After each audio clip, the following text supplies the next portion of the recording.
চোখে রাজ্যের অভিমান, অসীম জাওয়াদের প্রথম প্রেম, প্রথম ভালোবাসা স্ত্রী অন্তরা তাকিয়ে আছেন প্রিয় স্বামী পাইলট অসীম জাওয়াদের নিথর দেহের দিকে, যিনি রাজত্ব করত অসীম আকাশে। সে অসীম আজ অসীম দূরত্বে চলে গেছে, ফিরলেন নিথর দেহে কফিন বক্সে।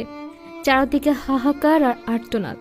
কত না স্বপ্ন ছিল সারা জীবন অসীম জাওয়াত তার পাশে থাকবে, কিন্তু পারলেন আর কই। হায়াত ও ভাগ্যের নির্মমতায় হেরে গেলেন।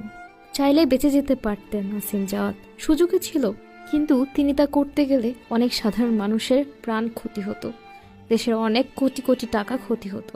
তাই তো সবকিছু পেরিয়ে সবাইকে রক্ষা করে নিজের প্রাণ বাঁচাতে চেষ্টা করলেন নদীতে ঝাঁপ দিয়ে। কিন্তু কি জানেন, সে চেষ্টাটা একটু বেশি দেরি হয়ে গেল। অভিমানী স্ত্রী যেন পাথর হয়ে গেছেন শোকে। অসীম জাওয়াতের জীবনের প্রথম এবং শেষ ভালোবাসা ছিল তার স্ত্রী অন্তরা। স্ত্রীকে নিয়ে প্রাউড